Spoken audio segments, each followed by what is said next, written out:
శ్రీశైలం ఎడమగట్టు కాల్వ SLBC టన్నెల్లో ఘోర ప్రమాదం జరిగింది. శనివారం ఉదయం టన్నెల్లో పైకప్పు ఊడిపోవడంతో ప్రమాదం సంభవించింది. ఆ సమయంలో పనులు చేస్తున్న కొందరు కార్మికులు టన్నెల్లోనే చిక్కుకుపోయారు. ఇక వారిని కాపాడేందుకు ప్రాణాలతో బయటకు తీసుకొచ్చేందుకు అధికారులు ముమ్మర చర్యలు చేపడుతున్నారు. 2 రోజులుగా రెస్క్యూ ఆపరేషన్ కొనసాగుతూనే ఉంది. ఈ నేపథ్యంలో టన్నెల్లో ఉన్నవారు ఎలా ఉన్నారు, గాయాలయ్యాయా, వారి పరిస్థితి ఎలా ఉంది అనే ప్రశ్నలు వినిపిస్తున్నాయి. మరోవైపు టన్నెల్ ప్రమాదంపై బాధిత కుటుంబ సభ్యుల్లో తీవ్ర ఆందోళన నెలకొంది.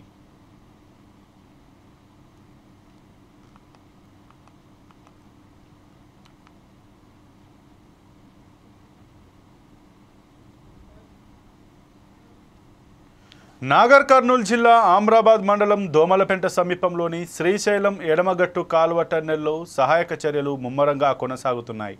NDRF, army, Singareni rescue team, Hydraa, Secunderabad bison division engineering task force సిబ్బంది రక్షణ చర్యలు చేపట్టారు. సమయం గడుస్తున్న టన్నెల్లో చిక్కుకున్న వారిని బయటకు తీసుకురాలేకపోతుండడంతో అధికారులంతా అక్కడే ఉండిపోయారు. సహాయక చర్యలను మరింత ముమ్మరం చేస్తూనే ఉన్నారు. అయితే సొరంగంలో మట్టి, నీరు భారీగా చేరడంతో సహాయక చర్యలకు ఆటంకం ఏర్పడుతోందని అధికారులు అంటున్నారు. టన్నెల్లో చిక్కుకుపోయిన 8 మంది బాధితులను క్షేమంగా రక్షించేందుకు సాయశక్తులా కృషి చేస్తున్నామని మంత్రి ఉత్తమ్ కుమార్ రెడ్డి తెలిపారు. సొరంగం పైనుంచి లోపలికి వెళ్లే అంశాన్ని పరిశీలిస్తున్నామని ఆయన వెల్లడించారు.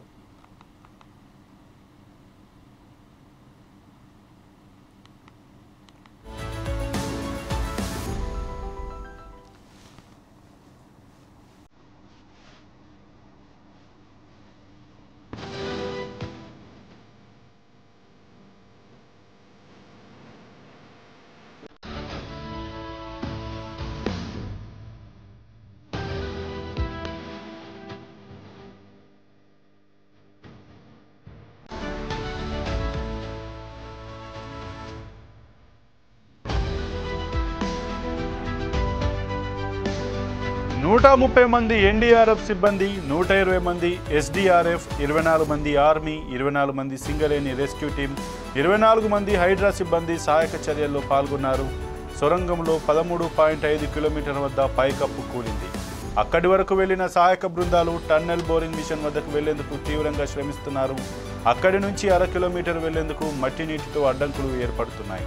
హై కెపాసిటీ పంపింగ్ సెట్లు, క్రేన్లు, బుల్డోజర్ల సాయంతో ముందుకెళ్లేందుకు తీవ్రంగా ప్రయత్నిస్తున్నారు. టన్నెల్లో 14వ కిలోమీటర్ వద్ద 100 మీటర్ల మీద 15 అడుగుల ఎత్తు బురద పేరుకుపోయింది. దాంతో ఆ బురదను తొలగించేందుకు ఇబ్బందులు ఎదురవుతున్నాయి. ఫిషింగ్ బోట్లు, టైర్లు, చెక్క బల్లలు వేసి దాటేందుకు ప్రయత్నిస్తున్నారు. మరో 50 మీటర్ల బురద స్థలాన్ని దాటితేనే ప్రమాద స్థలికి వెళ్లగలమని సహాయక బృందాలు చెబుతున్నాయి.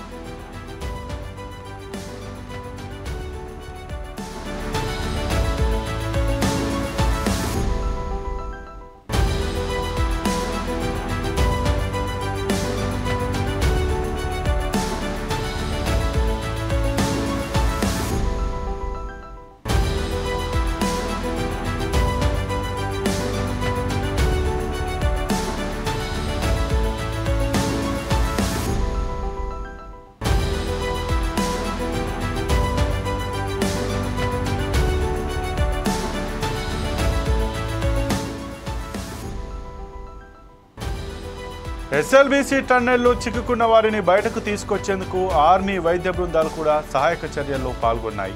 8 మంది బాధితుల ఆచూకీ ఇంకా తెలియలేదని ఎన్డీఆర్ఎఫ్ డిప్యూటీ కమాండెంట్ సుఖేన్ తెలిపారు.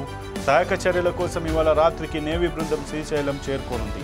ఎస్ఎల్బీసీ టన్నెల్లో చిక్కుకుపోయిన 8 మంది ఎలా ఉన్నారో అని బాధిత కుటుంబాల్లో ఆందోళన నెలకొంది. తమ వారి క్షేమ సమాచారం ఎప్పుడు తెలుస్తుందా అని ఎదురు చూస్తున్నారు. బాధితులను క్షేమంగా రక్షించేందుకు అన్ని విధాలా ప్రయత్నిస్తున్నామని మంత్రులు, అధికారులు బాధితుల కుటుంబాలకు ధైర్యం చెబుతున్నారు. జేపీ సంస్థకు చెందిన మనోజ్ కుమార్, శ్రీనివాస్, రోజువారీ కార్మికులు సందీప్ సాహు, జగ్తాజేష్, సంతోష్ సాహు, అనుజ్ సాహు సొరంగంలో చిక్కుకున్న వారిలో ఉన్నారు. రాబిన్సన్ సంస్థకు చెందిన ఆపరేటర్లు సన్నీ సింగ్, గురుదీప్ సింగ్ సొరంగం లోపల చిక్కుకుపోయారు. జమ్మూ, పంజాబ్, జార్ఖండ్, ఉత్తరప్రదేశ్ ప్రాంతాల నుంచి వచ్చిన వీరు సొరంగంలో కొంతకాలంగా పనిచేస్తున్నారని తెలిసింది.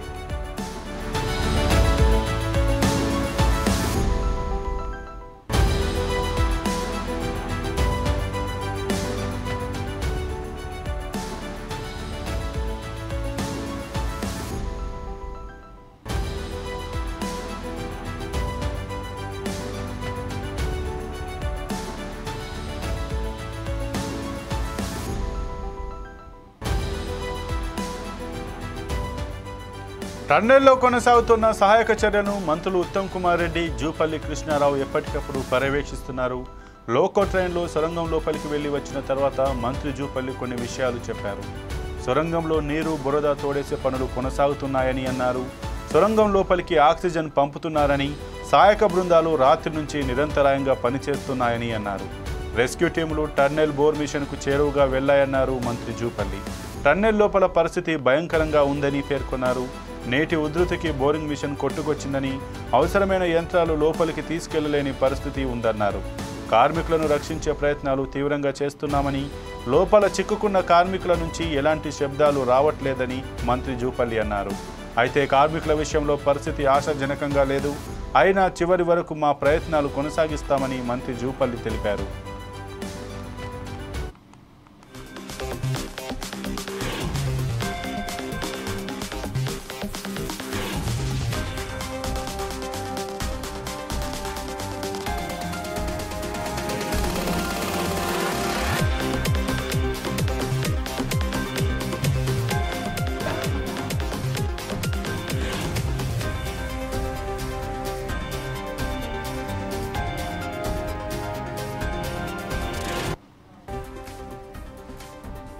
శ్రీశైలం ఎడమగట్టు కాలువ ఎస్ఎల్బీసీ టన్నెల్లో ఘోర ప్రమాదం జరిగింది. శనివారం ఉదయం టన్నెల్లో పైకప్పు ఊడిపడడంతో ప్రమాదం సంభవించింది. ఆ సమయంలో పనులు చేస్తున్న కొందరు కార్మికులు టన్నెల్లోనే చిక్కుకుపోయారు. ఇక వారిని కాపాడేందుకు, ప్రాణాలతో బయటకు తీసుకొచ్చేందుకు అధికారులు ముమ్మర చర్యలు చేపడుతున్నారు. 2 రోజులుగా రెస్క్యూ ఆపరేషన్ కొనసాగుతూనే ఉంది. ఈ నేపథ్యంలో టన్నెల్లో ఉన్నవారు ఎలా ఉన్నారు, గాయాలు అయ్యాయా, వారి పరిస్థితి ఎలా ఉంది అనే ప్రశ్నలు వినిపిస్తున్నాయి. మరోవైపు టన్నెల్ ప్రమాదంపై బాధిత కుటుంబ సభ్యుల్లో తీవ్ర ఆందోళన నెలకొంది.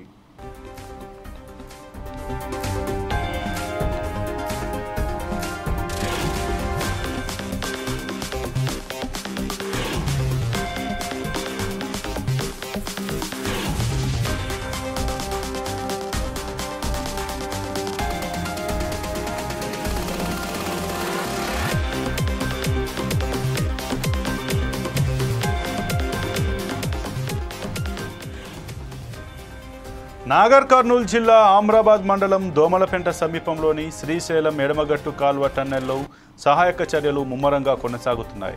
NDRF, army, Singareni rescue team, Hydraa, Secunderabad bison division engineering task force సిబ్బంది రక్షణ చర్యలు చేపట్టారు. సమయం గడుస్తున్నా టన్నెల్లో చిక్కుకున్న వారిని బయటకు తీసుకురాలేకపోతుండటంతో అధికారులంతా అక్కడే ఉండిపోయారు. సహాయక చర్యలను మరింత ముమ్మరం చేస్తూనే ఉన్నారు. అయితే సొరంగంలో మట్టి, నీరు భారీగా చేరడంతో సహాయక చర్యలకు ఆటంకం ఏర్పడుతోందని అధికారులు అంటున్నారు. టన్నెల్లో చిక్కుకుపోయిన 8 మంది బాధితులను క్షేమంగా రక్షించేందుకు శాయశక్తులా కృషి చేస్తున్నామని మంత్రి ఉత్తమ్ కుమార్ రెడ్డి తెలిపారు. సొరంగంపై నుంచి లోపలికి వెళ్లే అంశాన్ని పరిశీలిస్తున్నామని ఆయన వెల్లడించారు.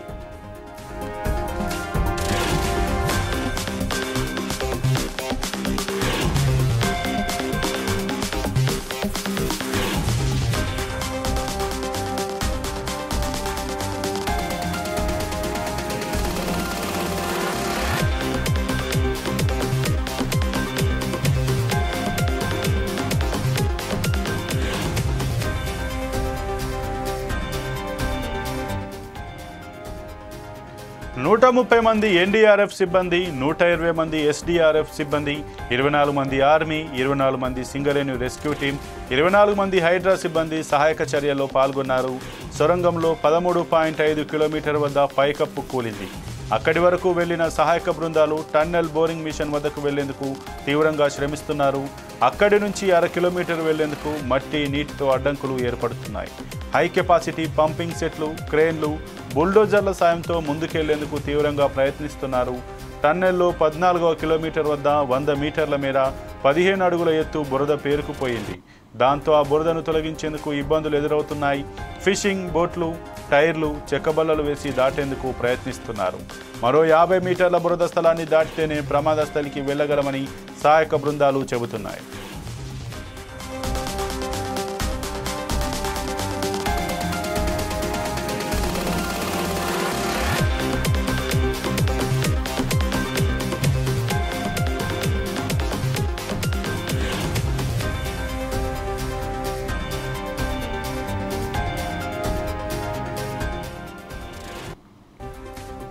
ఎస్ఎల్బీసీ టన్నెల్లో చిక్కుకున్న వారిని బయటకు తీసుకొచ్చేందుకు ఆర్మీ వైద్య బృందాలు కూడా సహాయక చర్యల్లో పాల్గొన్నాయి. 8 మంది బాధితుల ఆచూకీ ఇంకా తెలియలేదని ఎన్డీఆర్ఎఫ్ డిప్యూటీ కమాండెంట్ సుఖేన్ తెలిపారు. సహాయక చర్యల కోసం ఇవాళ రాత్రికి నేవీ బృందం శ్రీశైలం చేరుకోనుంది. ఎస్ఎల్బీసీ టన్నెల్లో చిక్కుకుపోయిన 8 మంది ఎలా ఉన్నారో అని బాధిత కుటుంబాల్లో ఆందోళన నెలకొంది. తమ వారి క్షేమ సమాచారం ఎప్పుడు తెలుస్తుందా అని ఎదురు చూస్తున్నారు. బాధితులను క్షేమంగా రక్షించేందుకు అన్ని విధాలా ప్రయత్నిస్తున్నామని మంత్రులు, అధికారులు బాధితుల కుటుంబాలకు ధైర్యం చెబుతున్నారు. జేపీ సంస్థకు చెందిన మనోజ్ కుమార్, శ్రీనివాస్, రోజువారీ కార్మికులు సందీప్ సాహు, జక్తాజేస్, సంతోష్ సాహు, అనుజ్ సాహు సొరంగంలో చిక్కుకున్న వారిలో ఉన్నారు. రాబిన్సన్ సంస్థకు చెందిన ఆపరేటర్లు సన్నీ సింగ్, గుర్దీప్ సింగ్ సొరంగం లోపల చిక్కుకుపోయారు. జమ్మూ, పంజాబ్, జార్ఖండ్, ఉత్తరప్రదేశ్ ప్రాంతాల నుంచి వచ్చిన వీరు సొరంగంలో కొంతకాలంగా పనిచేస్తున్నారని తెలిసింది.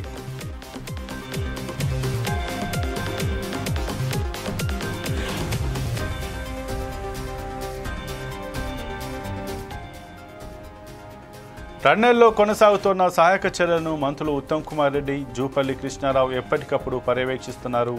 లోకో ట్రైన్లో సొరంగం లోపలికి వెళ్లి వచ్చిన తర్వాత మంత్రి జూపల్లి కొన్ని విషయాలు చెప్పారు. సొరంగంలో నీరు, బురద తోడేసే పనులు కొనసాగుతున్నాయని అన్నారు. సొరంగం లోపలికి ఆక్సిజన్ పంపుతున్నారని, సహాయక బృందాలు రాత్రి నుంచి నిరంతరంగా పనిచేస్తున్నాయని అన్నారు. రెస్క్యూ టీంలు టన్నెల్ బోర్ మిషన్కు చేరువుగా వెళ్లాయన్నారు. టన్నెల్ లోపల పరిస్థితి భయంకరంగా ఉందని పేర్కొన్నారు మంత్రి జూపల్లి. నీటి ఉధృతికి బోరింగ్ మిషన్ కొట్టుకొచ్చిందని, అవసరమైన యంత్రాలు లోపలికి తీసుకెళ్లలేని పరిస్థితి ఉందన్నారు.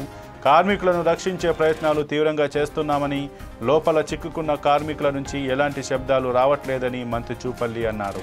అయితే కార్మికుల విషయంలో పరిస్థితి ఆశాజనకంగా లేదని, అయినా చివరి వరకు మా ప్రయత్నాలు కొనసాగిస్తామని జూపల్లి తెలిపారు.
ఇక ఈ టన్నెల్ వద్దనైతే ఇప్పటికీ సహాయక చర్యలు కొనసాగుతున్నాయి. ఈ రోజు సాయంత్రం వరకు అసలు ఏం జరుగుతుందనేది మాత్రం ఖచ్చితంగా వివరాలు బయటకు వచ్చేటువంటి అవకాశం ఉంది. ఇక ఈ విషయం పైన ప్రధాని నరేంద్ర మోడీ, అలాగే రాహుల్ గాంధీ, అలాగే సీఎం రేవంత్ రెడ్డి కూడా అధికారులకు కాల్ చేసి వివరాలను సేకరించుకున్నట్టుగా ఆరా తీసినట్టుగా తెలిసింది. ఏదేమైనా ఈ రోజు సాయంత్రం వరకు మాత్రం అందరూ వేచి ఉండాల్సిన పరిస్థితి నెలకొంది. ఇది వాళ్ళ 4 Sides టీవీ ఎక్స్క్లూజివ్ డ్రైవ్. మరో ఎక్స్క్లూజివ్ డ్రైవ్లో మళ్ళీ కలుద్దాం. చూస్తూనే ఉండండి 4 Sides టీవీ.